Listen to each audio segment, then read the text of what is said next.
उम्मीद से भरी एक नई सुबह में आप सबका स्वागत है। सुप्रभात। आज का हमारा जो सेशन है वो हम थोड़ा सा अंडरस्टैंडिंग के तौर पे लेंगे कि डायबिटीज क्या है और भारत में उसका जो प्रभाव है वो किस तरह से बढ़ते जा रहा है। तो let us understand diabetes first. सबसे पहले हम इस स्लाइड में आप देख पा रहे होंगे कि ये जो अपनी आबादी है वो किस तरह से डायबिटीज में फंसती जा रही है।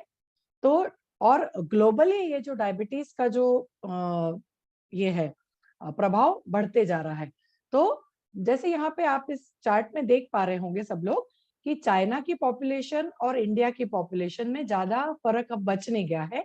और डायबिटीज का जो प्रिवेलेंस है, मतलब जो संख्या है, वो किस तरह से हमारे देश में बढ़ती जा रही है। तो चाइना की पॉपुलेशन ये लगभग 1.39 बिलियन है। इंडिया की 133, मतलब 133 करोड़ से भी अब तो और ऊपर चली गई है।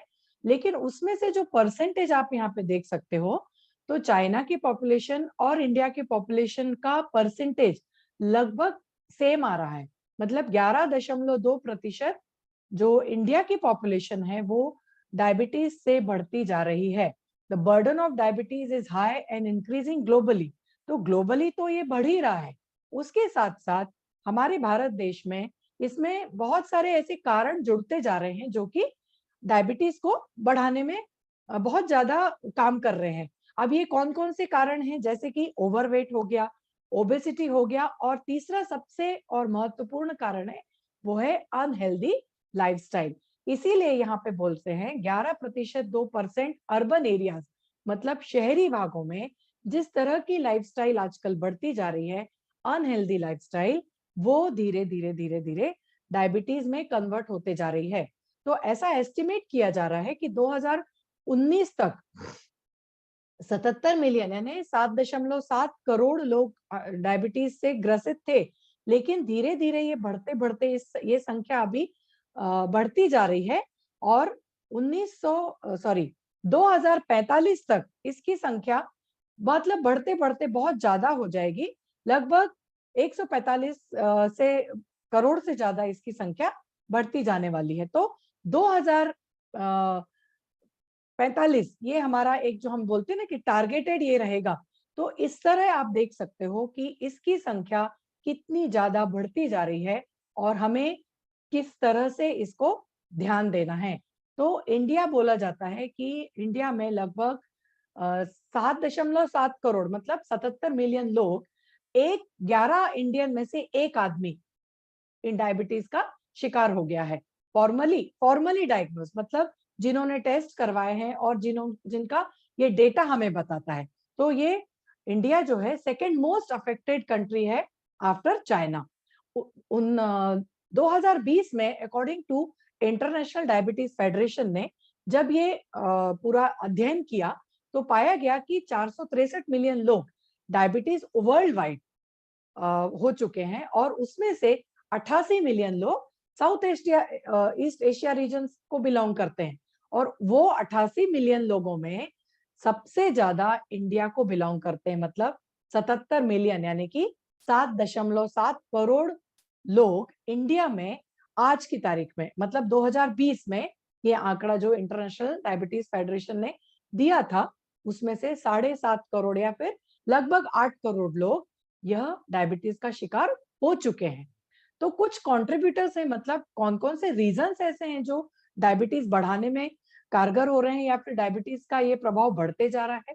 सबसे पहला कारण है lack of education about diabetes prevention strategies, मतलब डायबिटीज को कम कैसे किया जाए इसका हमको कोई नॉलेज नहीं है, हमारे लोगों को कोई नॉलेज नहीं है। दूसरा इसका जो कारण है वो क्या है, वेजिटेरियन फूड जो हम खाते हैं वह कार्बोहाइड्रेट, ऑयल और फैट, सबसे ज्यादा हम मीठा खाना खाते हैं, ऑयली खाना खाते हैं, और फैट्स जिसमें ज्यादा होते हैं वह खाते हैं। जैसे कि बहुत हमारे भारत देश में बहुत सारे ये त्योहार मनाए जाते हैं। तो त्योहारों में क्या होता है कि खाना जो हम खाते हैं, मतलब मिठाई जिस तरह से खाई जाती है वह बहुत ज्यादा मात्रा में खाई जाती है, उसमें बहुत ज्यादा मात्रा में शुगर कंटेंट होता है। ऑयल्स हम खाते हैं, तले हुए पदार्थ खाते हैं बहुत ज्यादा, और फैटी सब्सटेंसेस बेकरी आइटम्स हो गए, जैसे पाव हो गया, ब्रेड हो गया, इस तरह के जो खाने खाए जाते हैं बहुत ज्यादा मात्रा में, वो एक रीजन है डायबिटीज को बढ़ाने का। Increase consumption of processed meat, जो लोग मीट खाना पसंद करते हैं, तो प्रोसेस्ड मीट जो खाते हैं उसको भी, उन लोगों को भी डायबिटीज होने की संभावना होती है। उसके बाद आ जाता है low consumption of fruits, nuts, seeds and whole grains, मतलब फलों का सेवन, जो हमारे पास नट्स अवेलेबल है, मतलब काजू, किशमिश, अखरोट, बादाम, पिस्ता, इन सब चीजों का कंजम्पशन कम है, कम खाए जाते हैं। तो यहाँ पे इस प्लेटफॉर्म पे मैं बोलूंगी आपको कि आप लोग ये जो मिठाई वगैरह खरीदते हैं या फिर एक दूसरे को आदान प्रदान करते हैं, उसके बदले आप अखरोट खाइए, पिस्ता खाइए। हालांकि ये महंगी चीजें हैं, लेकिन जितना खर्चा हम अपने बीमार होने के बाद करते हैं, हमें कुछ हो जाता है, तो वो खर्चा बचा के हम यह खर्चा थोड़ा सा इस तरफ कर सकते हैं कि अच्छे अच्छे ड्राई फ्रूट्स खाइए, कम मात्रा में खाइए, होल ग्रेन्स खाइए, मतलब स्प्राउटेड जो हमारे पास अवेलेबल है, उनको, उनका इस्तेमाल करिए। लैक ऑफ एक्सरसाइज भी एक कारण है। मोर स्क्रीन टाइम, मोबाइल ज्यादा इस्तेमाल करना, लैपटॉप पे बैठे रहना या फिर ज्यादा समय तक टीवी देखना, यह जो स्क्रीन टाइम है ये बढ़ते जा रहा है, यह भी एक डायबिटीज का कारण बताते हैं। टेबाको यूज का भी एक उदाहरण है, टोबैको भी होने से होता है, अल्कोहल का भी है, एनवायरमेंटल पोल्यूशन है, और इसके अलावा हाई ब्लड प्रेशर और हाई कोलेस्ट्रॉल, ये दोनों ही बहुत जो अपने आप में एक बीमारियां हैं, और फिर ये डायबिटीज को आमंत्रित करती हैं। तो दोस्तों, आप यहाँ पे ये स्लाइड को अच्छे से एक बार देखिए और अपने आसपास के लोगों को देखिए कि ऐसा कोई पर्सन हमारे आसपास है क्या कि जो जिनको डायबिटीज होने की संभावना हो सकती है। तो ये एक ग्राफ यहाँ पे दिखाया गया है, gender wise percentage of diabetes, DALY। DALY का मतलब होता है कि हमारी जो हेल्थ है वो एक साल में किस मतलब किस बीमारी के कारण एक साल में हमारी लाइफ को कम करती है।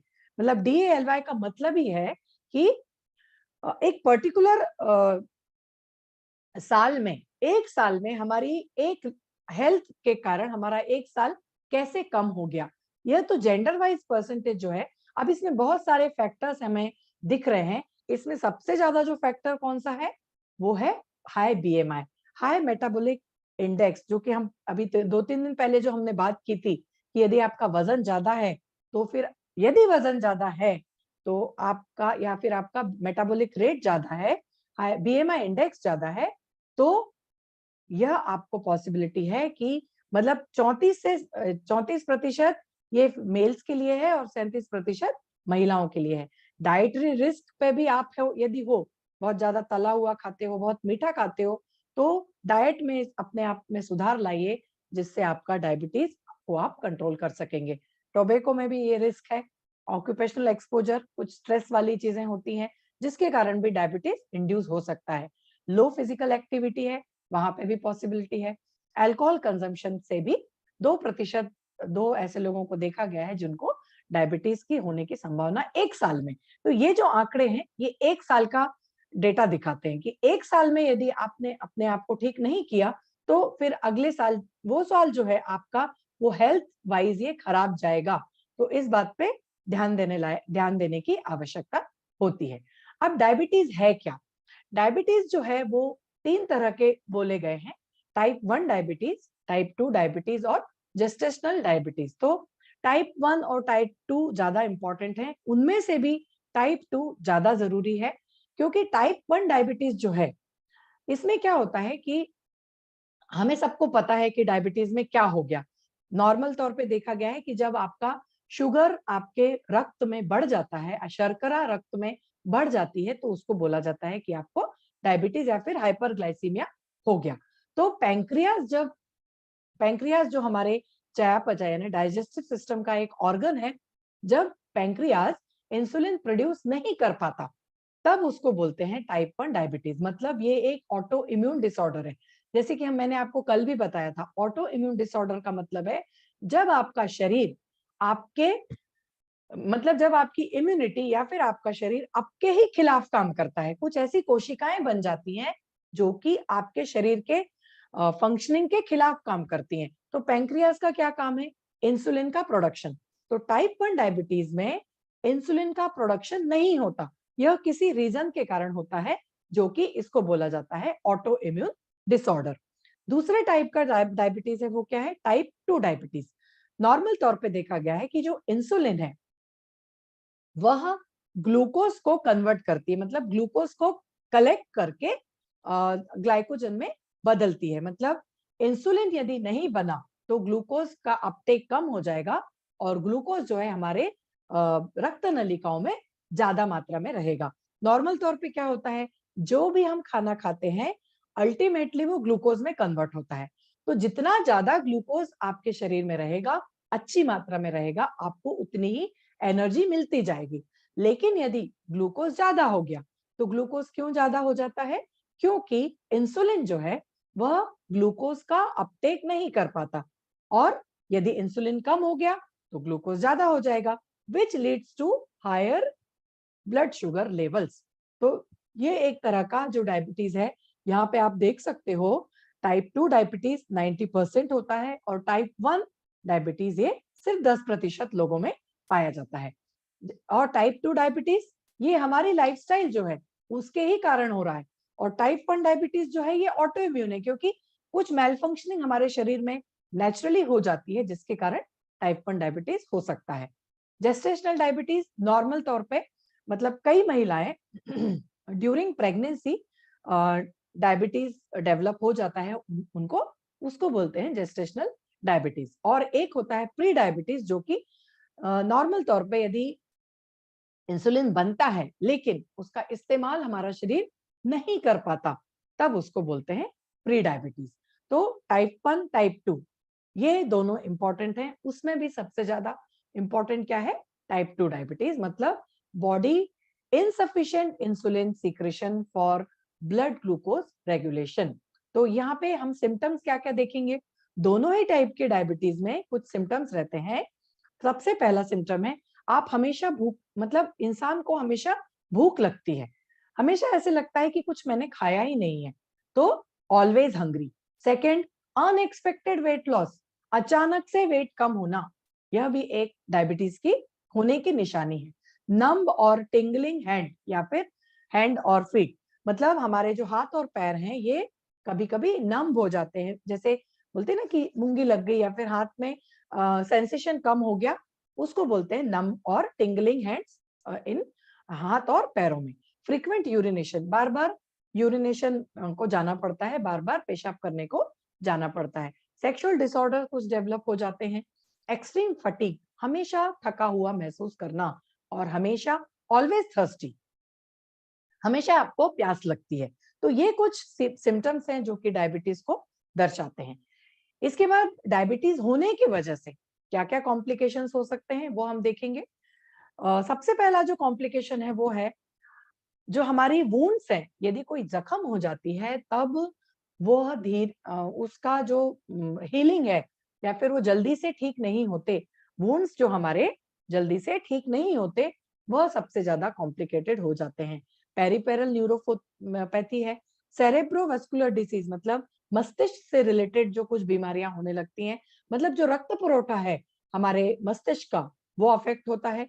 डायबिटिक न्यूरोपैथी हो जाती है। कोरोनरी हार्ट डिसीज होने की संभावना है, मतलब हमारे जो हार्ट की जो रक्त पुरवठा, रक्त पहुंचाने वाली नलिका है, वहां पे कुछ डिपोजिशन होने की संभावना होती है, जिसको हम कोरोनरी हार्ट डिसीज बोलते हैं, और आई डैमेज होने की भी संभावना हो सकती है। तो इस तरह से ये कुछ कॉम्प्लिकेशंस हैं। यदि डायबिटिक कुछ सीवियर हो गया तब पॉसिबिलिटी होती है कि हमें ये कॉम्प्लिकेशंस पॉसिबल हैं। तो आप यदि ये सारे सिम्टम्स आप देख पा रहे हो अपने आसपास किसी के, अपने घरों में, तो आप समझ लीजिए कि शुगर लेवल चेक कराना बहुत जरूरी है। अब एक थोड़ा सा हम अंडरस्टैंड करेंगे कि शुगर मेटाबॉलिज्म हमारे शरीर में कैसे होता है। इस डायग्राम में आप देख रहे हो कि हमारे जो डाइजेस्टिव सिस्टम है, हमारा जो पचन तंत्र है, उसमें ये दो ऑर्गन होते हैं। सबसे पहला ऑर्गन जो इंपॉर्टेंट है वो है लीवर, और दूसरा है पैंक्रियास। तो इंसुलिन और ग्लूकेगॉन, इंसुलिन और ग्लूकेगॉन, ये दो हार्मोन होते हैं जो कि पैंक्रियाज में बनते हैं। इंसुलिन भी पैंक्रियाज में बनता है और एक और हार्मोन होता है ग्लूकेगॉन, जो भी पैंक्रियाज में बनता है। तब आप यहाँ पे देखोगे कि जब हमारे शरीर में हम जो भी खाना खा रहे हैं अल्टीमेटली वो कन्वर्ट होता है कहाँ? ग्लूकोज में जाके।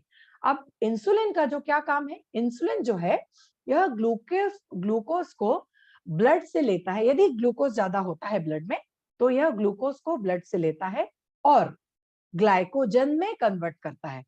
ठीक है, ग्लाइकोजन में कन्वर्ट करके उसे लीवर में इसे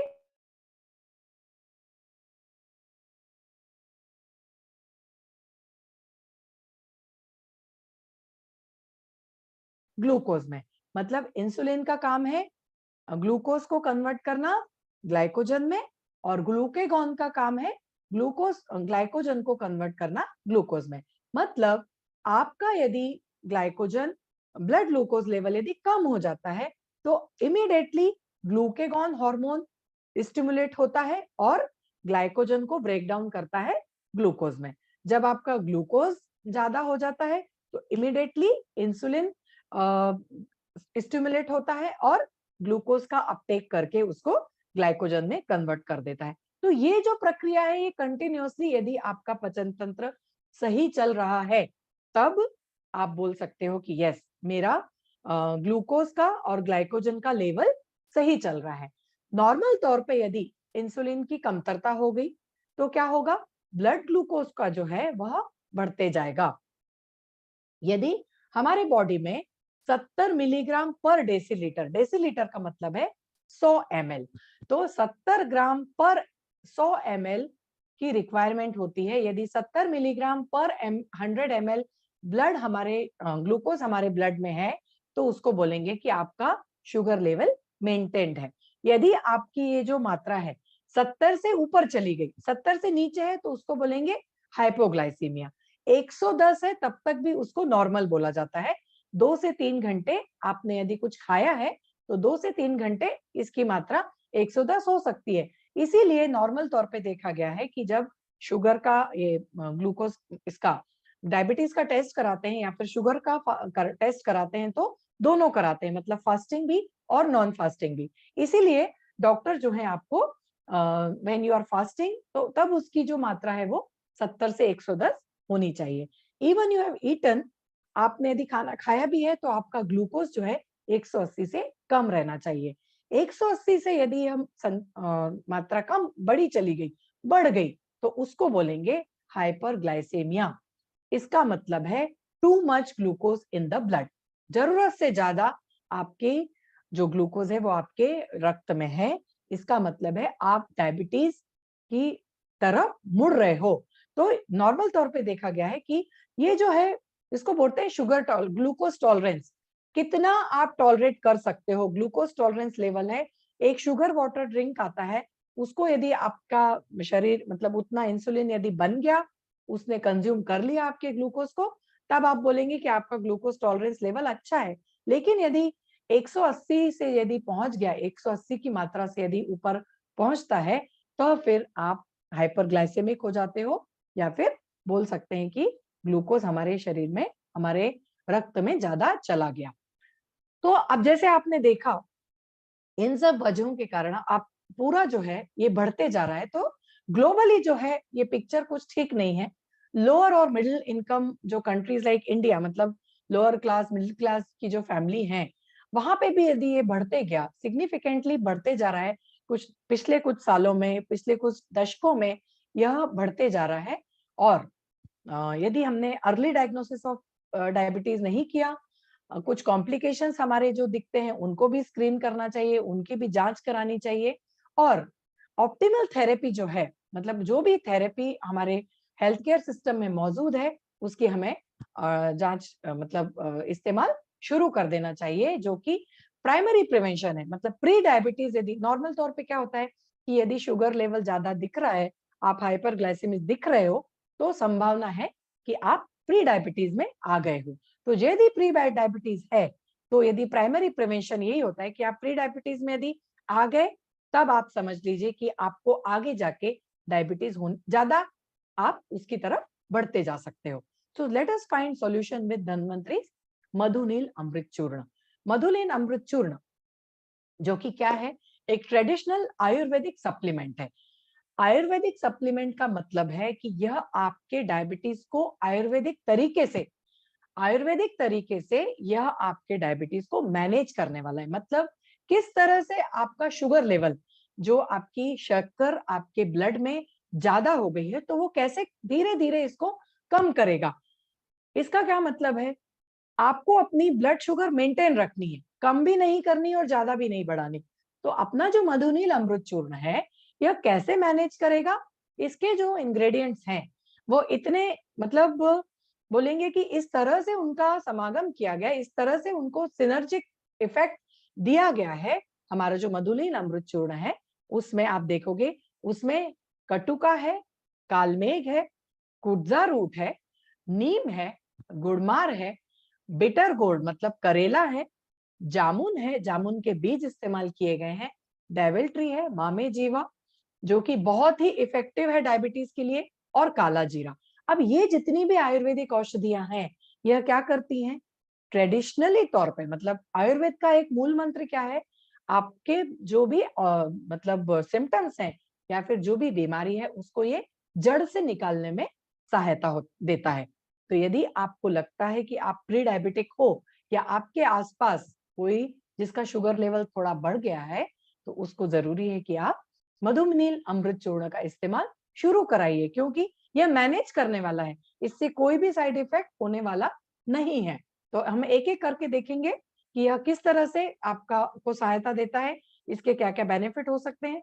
यह एक आयुर्वेद सप्लीमेंट जो कि आपके ब्लड शुगर लेवल को ठीक कर रहा है, इंसुलिन के सिक्रीशन को बढ़ाता है, और डायबिटीज के जो भी कॉम्प्लिकेशंस हो सकते हैं, हमने पहली स्लाइड में देखे डायबिटीज के कॉम्प्लिकेशंस, उनको ये डिले करता है।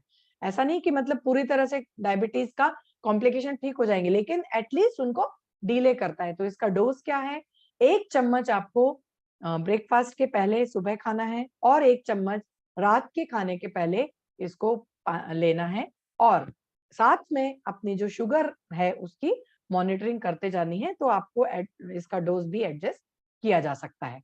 अब इसके जो इंग्रेडिएंट्स हैं वो किस तरह से हमें सहायता देते हैं। सबसे पहला जो इंग्रेडिएंट है वो है कटुका। कटुका जो है हमारे हाई ब्लड ग्लूकोज को ये नॉर्मल कर रहा है, useful in controlling high blood sugar level. इसमें जो है यह स्टार्च को ग्लूकोज में कन्वर्ट करता है, लेकिन बाद में जाके यह ब्लड, मतलब इसको जो स्टार्च का जो कन्वर्जन है ग्लूकोज में, उसको ये कम करता है, breakdown of starch into glucose, मतलब ग्लूकोज ही कम बनाता है। नॉर्मल तौर पे क्या होता है कि जो भी हम खाना खा रहे हैं तो इंसुलिन क्या करेगा, उसको कन्वर्ट कर देगा ग्लाइकोजन में, लेकिन जो कटुका है यह क्या करेगा, हमारा जो ग्लूकोज का जो ब्रेकडाउन है, मतलब बनने की प्रक्रिया है, उसको ही कम कर देगा।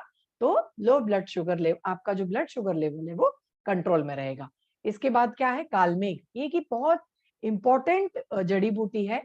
कालमेघ जो है हमारे ब्लड ग्लूकोज लेवल को कम करने में सहायता करती है, और इंसुलिन का रिलीज हमारे पैंक्रियाटिक सेल से बढ़ाती है, जिसके कारण जो ग्लूकोज की मात्रा ज्यादा हो गई है रक्त में, उसका प्रॉपर से यूटिलाइजर होते जाएगा। कुड्जा जो है हमारे हाइपरग्लाइसेमिक में, मतलब एंशियंट टाइम से डायबिटीज में इस्तेमाल की गई जड़ी बूटी है। नीम जो है, इसमें जो फ्लेवोनॉइड्स और ट्राइटर्पिनॉइड्स पाए जाते हैं, यह ऑनसेट ऑफ डिसीज, मतलब क्या होता है कि यदि आप किसी पर्सन में संभावना है डायबिटीज होने की, तो वह संभावना को ही कम कर देता है, प्रिवेंटिंग और delaying the onset of disease. मतलब यदि प्री डायबिटीज है तो 100% आप इस मतलब बच जाओगे डायबिटीज की रेंज में जाने से। यह आपके ब्लड शुगर लेवल को कम करता है, और मतलब इंश्योर करता है कि आपको शुगर की, मतलब खाने की जरूरत ना पड़े। गुड़मार, गुड़मार का नाम ही देखिए आप, गुड़मार मतलब sugar destroyer. Consumption of gurmar can help decreasing craving of sugar. मतलब क्या होता है ना कि एक हमें जो मीठा खाने की इच्छा होती है, क्रेविंग मतलब हमारा जो जो मतलब बोलते हैं ना कि जो टेस्ट बर्ड्स हैं, हमारी जीभ में जो टेस्ट बर्ड्स होती हैं, यह हमें बताती हैं कि अब हम मीठा खाएं। आप नॉर्मल तौर पे देखते हैं यार कुछ मीठा खाया जाए या फिर मीठा खाने की इच्छा अचानक से हो जाती है। तो जो गुड़मार है वो क्या करता है, हमारी इस इच्छा को कम करता है, मतलब डिक्रीज क्रेविंग फॉर शुगर और स्वीट फूड। तो आप नॉर्मल तौर पे यदि स्वीट कम खाओगे तो नेचुरली आपका शुगर लेवल कम होने वाला है। तो ग्लूकोज जो वो क्या कर रहा है, आपकी ये इच्छा को ही कम कर रहा है, इंसुलिन सिक्रेशन को बढ़ा रहा है और ब्लड शुगर लोअरिंग कैपेबिलिटीज, मतलब इंसुलिन को बढ़ा के आपकी जो शुगर बढ़ने की ये है, मतलब जो बढ़ गई है उसको कम करने में बहुत बहुत सहायक होता है। उसके बाद आ जाता है करेला। तो करेला में जो प्रॉपर्टीज हैं वो इंसुलिन की तरह काम करती है, which help bring glucose into cells for energy. Karela makes insulin active. यदि इंसुलिन इनएक्टिव हो गए हैं, इंसुलिन एक हार्मोन है, उसको भी एक कैटालिस्ट लगता है, एक कुछ मतलब स्टिमुलेशन लगता है। तो करेला में जो इंग्रेडिएंट्स हैं वो क्या करते हैं, आपके इंसुलिन को एक्टिव बनाते हैं। जामुन जो है slow down the process of converting starch into sugar, मतलब जो स्टार्च हमने खाया है उसको कम शुगर में कन्वर्ट करते हैं, उसकी प्रोसेस को स्लो डाउन करते हैं। और जामुन सीड जो है वो ज्यादा से ज्यादा इंसुलिन की अवेलेबिलिटी कराता है और उसका सीक्रेशन बढ़ाता है। तो इस तरह से यह जो कुछ 10 इंग्रेडिएंट हैं, डेविल ट्री ये भी इसमें काम आता है। मामे जीवा, इसके बहुत सारे पेपर्स अवेलेबल हैं, इसके क्लिनिकल ट्रायल्स भी हो चुके हैं, जो कि मधुमेह यह बीमारी को कम करने में सहायक है। काला जीरा इसी तरह से, ये सारी जो औषधियां हैं जैसे आप देख रहे हो, तो ब्लड शुगर लेवल को कम करती हैं और इंसुलिन का सिक्रेशन को बढ़ाने में सहायक होती है। दूसरा जो हमारा प्रोडक्ट है वो क्या है, Madhurich premium stevia tea. Madhurich premium stevia tea, stevia के जो अभी महत्व बढ़ गया है। अब जैसे कि हमने डायबिटीज देखा, डायबिटीज में क्या हो रहा है, शुगर लेवल आपका बढ़ गया है। तो हम क्या करेंगे, हमारी जो सबसे ज्यादा कंजम्पशन कहाँ होता है शुगर का, सबसे ज्यादा कंजम्पशन होता है चाय में। अब जैसे हम सुबह की चाय लेते हैं, कुछ लोगों को चाय के बिना चलता ही नहीं है, सुबह 2-3 चाय हो जाती है, यारों दोस्तों से मिले वहां पे भी चाय हो जाती है। तो इस तरह से दिन में हम कम से कम नहीं तो 5-6 कप, नॉर्मल तौर पे एवरेज बता रही हूँ मैं, 5-6 कप, हमारा जो लोग ऑफिस में काम करते हैं, वेंडिंग मशीन लगी हुई है वहां पे कॉफी पी लेते हैं, चाय पी लेते हैं, तो उसमें जो भी शुगर है ये सब अननेचुरल शुगर है।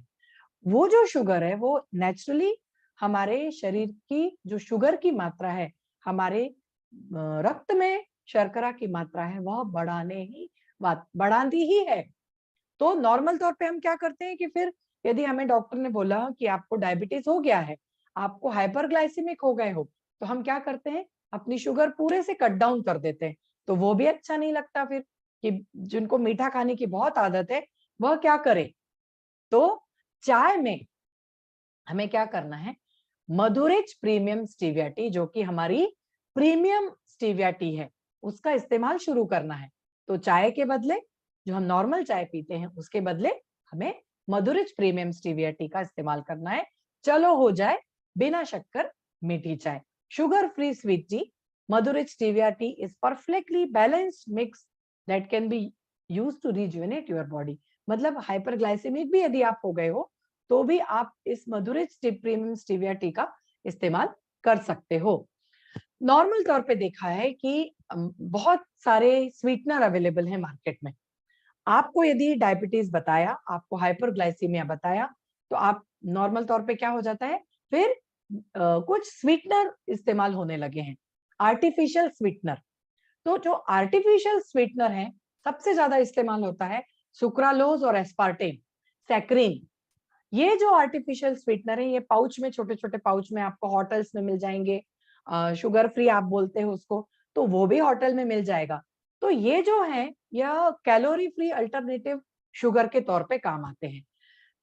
एक्चुअली देखा जाए तो यह स्वीटनर्स एक्चुअली तो अप्रूव्ड हैं कि ये सेफ है, लेकिन नॉन न्यूट्रिटिव जो स्वीटनर्स हैं यह धीरे धीरे कुछ केमिकल्स में डेरिवेटिव को ये जन्म देते हैं, या फिर ये किसी केमिकल डेरिवेटिव से बने हुए होते हैं। फॉर एग्जाम्पल एस्पार्टेम, एस्पार्टेम जो है इसको शुगर फ्री बोला है लेकिन यह भी एक केमिकल का डेरिवेटिव है। तो आर्टिफिशियल स्वीटनर जो है यह बाद में क्या करते हैं, आप इसका इस्तेमाल शुरू करते हैं लेकिन बाद में क्या होता है, धीरे धीरे धीरे धीरे चलते फिर से वजन बढ़ने लगेगा, मेटाबॉलिक सिंड्रोम्स आपके शुरू हो जाएंगे और कार्डियोवास्कुलर डिसीज और फिर टाइप 2 डायबिटीज। मतलब जिस वजह से हमने शुगर कम की थी और हमने ये जो नेचुरल स्वीटनर इस्तेमाल किए थे जो कि केमिकल से बने हुए हैं, फिर से आपको उसी तरफ ले जाते हैं। तो क्या हो गया अल्टीमेटली, नेचुरल स्वीटनर जो मार्केट में अवेलेबल है वो भी काम के नहीं बचे। फिर एक आया जो कि हमने नॉर्मल तौर पे इसको जो बोला है हर्बल स्वीटनर। तो हर्बल स्वीटनर जिसको बोलते हैं स्टीविया टी या फिर इसको मीठी तुलसी के नाम तौर पे भी जाना जाता है। इसका जो पेड़ है वह, इसकी जो पत्तियां हैं वो तुलसी जैसी ही दिखती हैं, तो इसको हम मीठी तुलसी या फिर मीठी पत्ती, कैंडी लीफ बोल सकते हैं, जो कि एक बहुत ही अच्छा हेल्दियर अल्टरनेटिव, शुगर का अल्टरनेटिव है स्टीविया स्वीटनर्स, जो कि अभी मतलब 21वीं सदी में हम बोल सकते हैं कि इसको बहुत ज्यादा पॉपुलैरिटी मिल गई है। तो ये क्या है, मच अटेंशन, आर्टिफिशियल स्वीटनर और शुगर है specially for the management of insulin sensitivity and type 2 diabetes.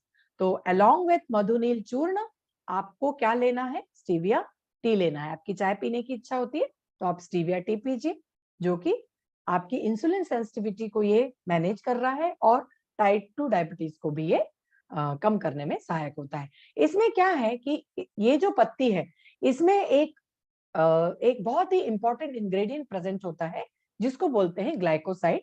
उस ग्लाइकोसाइड को बोलते हैं स्टीवियोल ग्लाइकोसाइड, जो कि स्वीटनिंग बेवरेजेस और डेजर्ट्स, मतलब आजकल जो डेजर्ट्स हैं मतलब आइसक्रीम है या कुछ मिठाइयां हैं उसमें भी, चॉकलेट्स में भी आजकल स्टीविया लीव्स का इस्तेमाल होने लगा है। कमर्शियली इसका प्रोडक्शन हो गया है, जो कि एक नॉन कैलोरिक स्वीटनर है। तो स्टीविया ग्लाइकोसाइड जो है एक स्टीवियोसाइड या फिर इसको बोलते हैं रेबिडुआसाइड, जो कि 300 गुना ज्यादा मीठा है अपनी नॉर्मल शुगर से। हम जो शुगर खाते हैं उससे 300 गुना यह मीठा है। तो हमें इतनी सी चाय पत्ती लगेगी हमारे स्टीविया की, जो कि आपको मीठी चाय देने वाली है। और यह नॉन ग्लाइसेमिक भी है, मतलब इस चाय पीने से हमें ग्लाइसीमिया नहीं होगा या फिर हमें डायबिटीज नहीं होगा। तो इस तरह से यह नेचुरल शुगर जो है स्टीविया, उसको आप इस्तेमाल कर सकते हैं डायबिटीज में। तीसरा जो हमारा प्रोडक्ट है आज हम डिस्कस करने वाले हैं वो है मैग्नोरिच। मैग्नोरिच जो है एक आयुर्वेदिक हेल्थ प्रमोटर ड्रिंक है, जो कि बहुत सारे फ्रूट्स और बहुत सारे एसेंशियल एंटीऑक्सीडेंट जो कि हमें लगते हैं, हमारे जो फ्री रेडिकल्स हमारे टॉक्सिन्स की वजह से बहुत ज्यादा बढ़ गए हैं हमारे शरीर में और जो ऑक्सीडेटिव स्ट्रेस देते हैं। आप सभी को शायद अब पता चल गया होगा कि ऑक्सीडेटिव स्ट्रेस क्या होता है। ऑक्सीडेटिव स्ट्रेस जो हमारे शरीर की कोशिकाएं हैं उनको ये कुछ इस तरह से बना देते हैं। यह एक बहुत अच्छा टमाटर है, ऑक्सीडेटिव स्ट्रेस बढ़ा और ये टमाटर देखिए कैसा हो गया। उसी तरह से हाल हमारी शरीर की कोशिकाओं का होता है। हमारे शरीर का जो फ्री रेडिकल्स बढ़ते जा रहे हैं, फ्री रेडिकल्स पॉल्यूशन के कारण या फिर स्ट्रेस के कारण जो फ्री रेडिकल्स बढ़ते हैं, नॉर्मल सेल कुछ इस तरह से होने लगती हैं, फ्री रेडिकल्स अटैक करते हैं उनके ऊपर और फिर हमारी सेल का कुछ इस तरह से हाल होता है। तो हमें क्या करना है, हमारे शरीर को फ्री रेडिकल्स मुक्त करना है। ये जो मुक्त कण हमारे शरीर में है उनसे हमारे शरीर को बाहर निकालना है। तो हमारे धन्वंतरी ने एक बहुत ही बेहतरीन प्रोडक्ट लाया है, सुपर ऑक्सीडेंट जूस, जो कि हमारे ऑक्सीडेटिव स्ट्रेस को कम कर सकता है। अब आप यहाँ पे इस स्लाइड में देख रहे हो बहुत सारे फैक्टर्स हैं, कुछ बाहरी फैक्टर्स हैं, कुछ अंदरूनी फैक्टर्स हैं, जो कि एक्सीजीनियस और एंडोजीनियस, मतलब बाहरी और अंदरूनी फैक्टर्स हैं जो कि हमारे ऑक्सीडेटिव स्ट्रेस को बढ़ाते हैं। फिर उससे क्या होता है, हर तरह की बीमारियां हो सकती हैं, जैसे कि हार्ट की बीमारी है, हार्ट अटैक है, स्ट्रोक है, हाई ब्लड प्रेशर है। फिर किडनी की बीमारियां हो सकती हैं, क्रॉनिक किडनी डिसीज पॉसिबल है। स्किन अफेक्ट होता है, रिंकल्स बढ़ते हैं, एक्जिमा, सोरियासिस, इस तरह की कुछ स्किन कैंसर भी पॉसिबिलिटी हो सकती है यदि फ्री रेडिकल्स ज्यादा हो गए तो। और मल्टी ऑर्गन, मतलब डायबिटीज है, क्रॉनिक फटीग है, हैवी मेटल टॉक्सिसिटी है, जॉइंट्स को ये अफेक्ट करता है, जैसे कि हमने कल डिस्कस किया रूमेटाइड आर्थराइटिस, की भी पॉसिबिलिटी हो सकती है। इम्यून सिस्टम को ये इफेक्ट दे रहा है, ब्लड वेसल्स को ये अफेक्ट कर रहा है, जैसे कि अथेरोस्क्लेरोसिस हो सकता है, हाई ब्लड प्रेशर पॉसिबिलिटी है, कोलेस्ट्रॉल डिपोजिशन हो सकता है, लंग्स को ये इफेक्ट करता है, अस्थमा की बीमारी है, क्रॉनिक ये है, लंग्स को बीमार कर सकता है, क्रॉनिक ब्रोंकाइटिस की सब संभावना हो सकती है। तो इस तरह से फ्री रेडिकल ऑक्सीडेटिव स्ट्रेस जो है, यह धीरे धीरे धीरे धीरे हमारे शरीर के हर ऑर्गन को यह कमजोर बनाते जाता है, और यह मतलब एक तरह से हमारा शरीर धीरे धीरे बीमार होने लगता है। तो मैग्नो रिच क्यों लेना है? क्योंकि यह जो है हमारा जो मैग्नो रिच ड्रिंक जो है, यह क्या है, बहुत सारी सब्जियां और बहुत सारे फ्रूट्स। मतलब नॉर्मल तौर पे क्या होता है कि हम एक साथ सब सब्जियां तो नहीं खा सकते, हम एक बार में एक ही या दो सब्जियां खाएंगे, और एक बार में एक एक ही फल खा पाएंगे, ज्यादा से ज्यादा दो दो फल खा पाएंगे।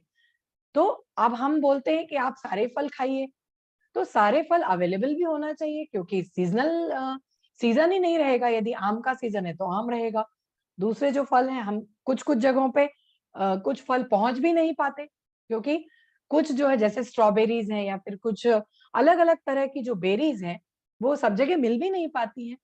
जैसे शहतूत है या फिर चेरी है, रोजबेरी है, ये जितनी टाइप के जो बेरीज हैं, ये हर जगह पहुंच भी नहीं पाते हैं, क्योंकि एक तो ये सीजनल फ्रूट्स है, और इन ये जो रिस्ट्रिक्टेड, मतलब क्या बोलेंगे कि यदि कुछ फल एक नॉर्थ में अवेलेबल है, कुछ फल साउथ के में अवेलेबल है, तो ये हमें मिलेगा कैसे? इसके ट्रांसपोर्ट ही नहीं पॉसिबल है, क्योंकि या फिर उनकी उत्पादन ही वहां पे होता नहीं है और पहुंच नहीं पाते हैं, तो हमें ये मिल नहीं पाते। तो मैग्नो रिच जो है, यह बहुत सारी सब्जियां और बहुत सारे फ्रूट्स का मिक्सचर करके बनाया गया है, जिसमें बहुत सारी मात्रा में डाइटरी फाइबर्स पाया गया है। यह फैट और कैलोरीज इसमें कम है, मतलब फैट कम है तो कैलोरीज भी कम रहेंगी, और यह एक बहुत ही इंपॉर्टेंट सोर्स है हमारे जो न्यूट्रिएंट हैं, मतलब हमारे जो खनिज हमें लगते हैं, विटामिन जो हमें लगते हैं, जैसे कि potassium, iron, folic acid, vitamin A, B, C और ई, इन सब से यह परिपूर्ण है। इसके जो न्यूट्रिएंट हैं, यह हमारा जो मेटाबॉलिक पाथवे है, मतलब जो चयापचय तंत्र है, हमारी जो डाइजेशन की प्रक्रिया है, वह बहुत अच्छे से बढ़ाती है, और हमारी हर बॉडी के हर फंक्शन को यह इम्प्रूव करती है। इसमें क्या क्या है आप देखेंगे, acai berry, goji berry, blueberry, ये सारे नाम भी हमने नहीं सुने, लेकिन यह सारे हमारे मैग्नो रिच में अवेलेबल है। स्ट्रॉबेरी, ब्लैकबेरी, सी बकथॉर्न, बहुत ही फायदेमंद ये बेरी है, बहुत ही मतलब फायदेमंद, यानी आप इसको सुपर फूड भी बोल सकते हो। एक्चुअली सी बकथॉर्न भी अभी सुपर फूड के तौर पे जाना जाता है। Packed with high amount of antioxidant, omega 6 9, vitamin C, और बहुत तरह की जो इम्प्रूव हमारे हमारे शरीर को जो जो चीजें लगती हैं, उनसे परिपूर्ण ये है। आप यहाँ पे देख सकते हो, कम बहुत सारे आप इसमें देखोगे, आप खुद ही देखिए कि ये सब हमें आमतौर पे देखने मिलता है क्या? नहीं मिलता। तो मैग्नो रिच जो है, हमें ये सारी चीजें एक साथ हमें दे देगा। Acai berry, cranberry, bilberry, blueberry, blackberry, goji berry, raspberry, gooseberry, mangosteen. तो ये सारी चीजें तो हमने सुनी भी नहीं है, जो कि हमें अवेलेबल करा दी गई है मैग्नो रिच में।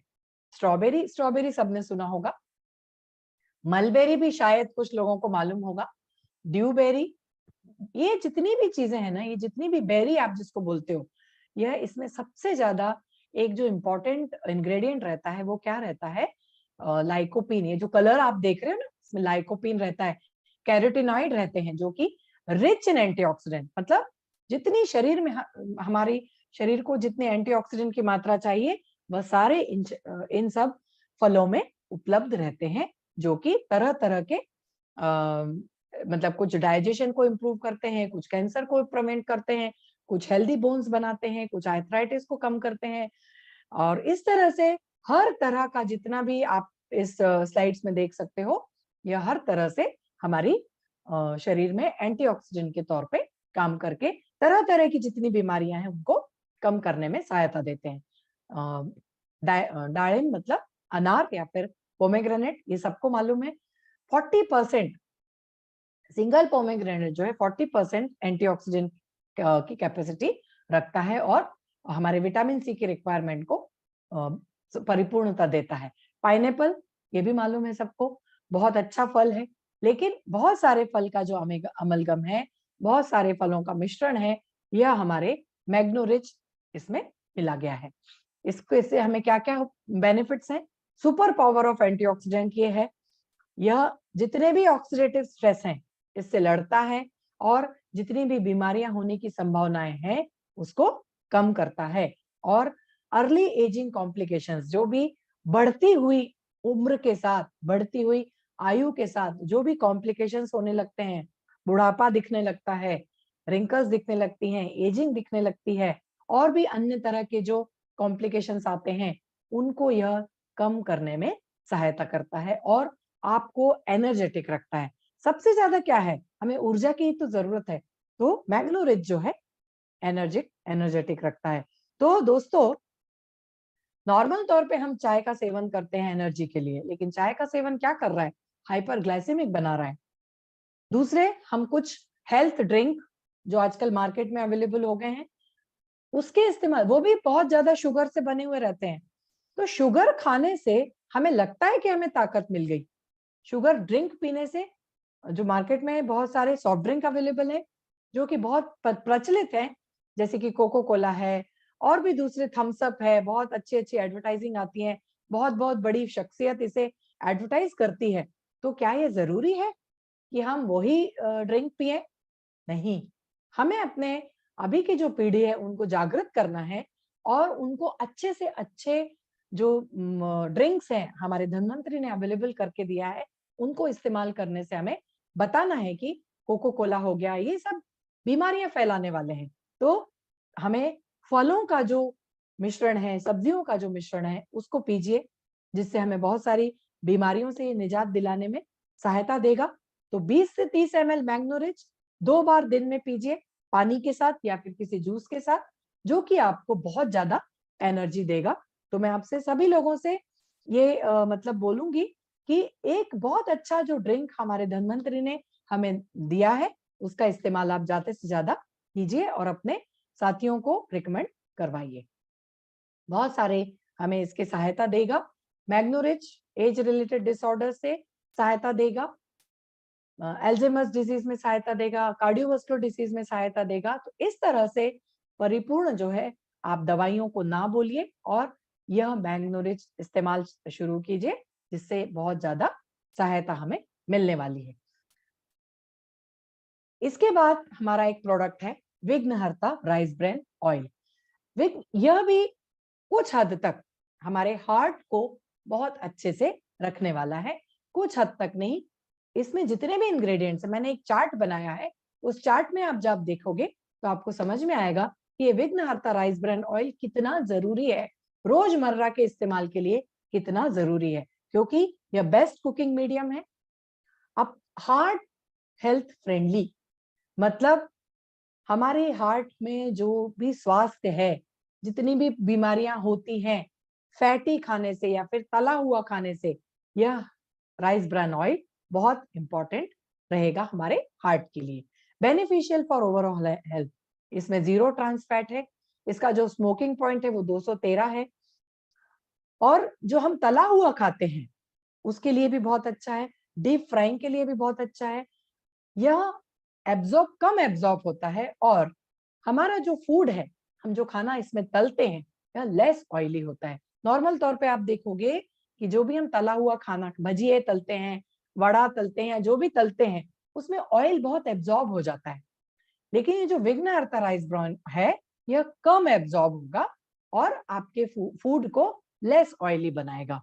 इसको इसमें तलने से कम समय लगता है, इसका जो है फ्लेवर माइल्ड है, टेस्ट अच्छा है, यह एंटीऑक्सीडेंट है, और इसकी जो शेल्फ लाइफ है, मतलब इसकी जो अवधि है, इसकी जो मतलब स्टोरेज हम इसको कर सकते हैं 9 महीने तक, इसमें कोई भी परिवर्तन नहीं होगा, इसके केमिकल और फिजिकल प्रॉपर्टीज में कोई भी परिवर्तन नहीं होगा। तो यह क्या है? Ideal cooking medium that promise great health. Rice से इसको लिया जाता है। राइस की जो बाहरी सतह होती है, जो लेयर होती है, उसको क्रश करके इसको निकाला जाता है।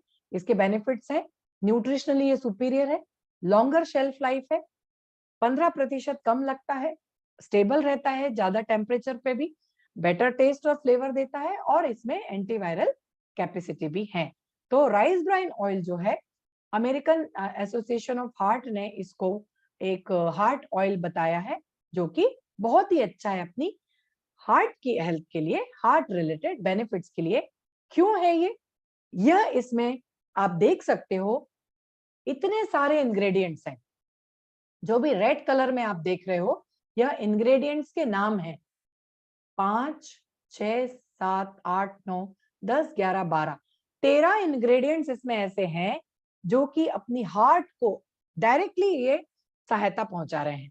Lecithin, gamma oryzanol, tocol group, ferulic acid, policosanol, phospholipids, phytic acid, inositol, omega 369, squalene, phytosterol, oryza ceramide, ये 12-13 इंग्रेडिएंट जो हैं हमारे विघ्नहर्ता ऑयल में पाए जाते हैं, राइस ब्रान ऑयल में पाए जाते हैं, जो कि हर तरह से हमारे हार्ट को जितनी भी चीजें लगती हैं उन सब में यह काम आते हैं।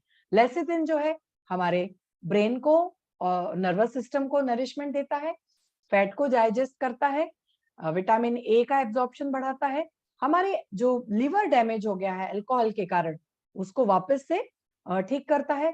फॉस्फोलिपिड जो है न्यूरॉन में जो टॉक्सिन्स हो गए हैं, फ्री रेडिकल्स हैं, उसको बाहर निकालता है, मेमोरी एनहेंस करता है और स्ट्रेस को कम करता है। फाइटिक एसिड जो है बहुत अच्छा एंटीऑक्सीडेंट है, एंटीवायरल एक्शन देता है और किडनी स्टोन को भी कम करने में सहायता देता है। गामा ओराइजिनॉल सबसे इंपॉर्टेंट जो इंग्रेडिएंट है वो क्या है?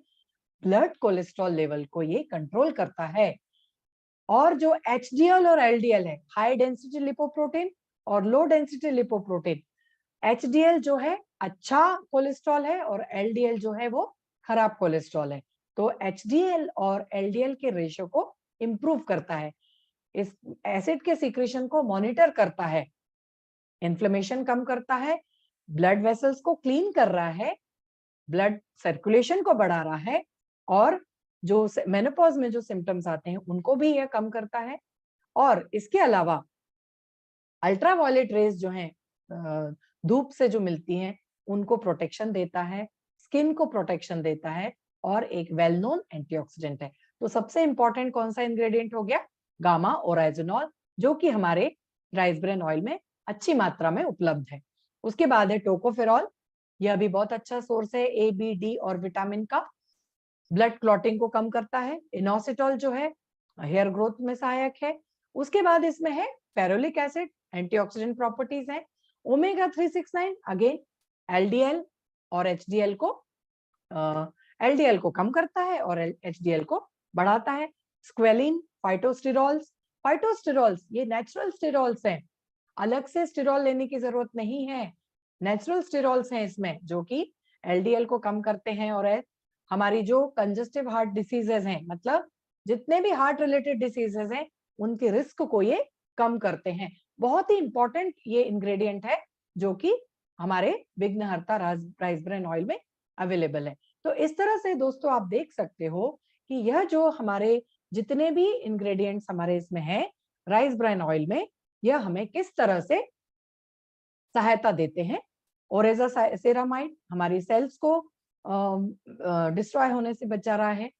पॉलीकोजिनॉल भी जो है ट्राइग्लिसराइड को कम कर रहा है, प्रोस्टेट ग्लैंड को सहायता देता है, इफेक्टिवली फिजिकल स्ट्रेस को कम कर रहा है और एनर्जी को बढ़ावा दे रहा है। तो इस तरह से आप देखोगे कि यह जो है राइस ब्रान ऑयल, ये एक बहुत ही अच्छा माध्यम है हमारे स्ट्रेस को कम करने का।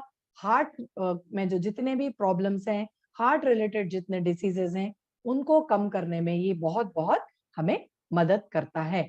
तो इस तरह से आज का ये सेशन मैं यहाँ पे समाप्त करती हूँ। मुझे आशा है कि आप लोग मतलब हमने जितने भी अभी 3 प्रोडक्ट डिस्कस किए, राइस ब्रान ऑयल, विघ्नहर्ता राइस ब्रान ऑयल, मधुनील अमृत चूर्ण और मधुनील स्टीविया टी, या तीनों ही मिलके आप अपनी हेल्थ को एक अलग मुकाम पे ले जाओगे।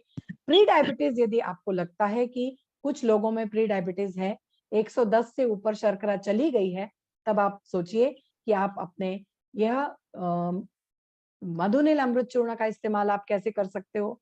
फिर चाय यदि आप पीते हो तो चाय का इस्तेमाल ना करके आप हमारी मधुनील स्टीविया टी का इस्तेमाल कीजिए।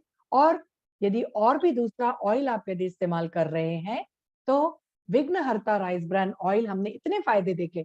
मैंने जो आपको लास्ट का जो चार्ट दिखाया वो अपने आप में, मतलब मैंने एक्चुअली कल रात को बैठ के चार्ट बनाया है, क्योंकि इसके जो इंग्रेडिएंट हैं मुझे आपको बताना था कि इसमें जो इंग्रेडिएंट पाए गए हैं वो किसी और ऑयल में नहीं पाए जाते। इसलिए बहुत बहुत जरूरी है कि आप जो भी ऑयल इस्तेमाल करते हो उसको बंद करके विघ्नहर्ता राइस ब्रान ऑयल इस्तेमाल शुरू कीजिए, और अपने दोस्तों में, अपने बाकियों दूसरे परिवारों में, अपने सगे संबंधियों में हर एक एक बॉटल ये पहुंचाइए। फिर देखिए कि आपकी हार्ट रिलेटेड हेल्थ या फिर बाकी की जो हेल्थ है वो किस तरह से तंदुरुस्त रहेगी।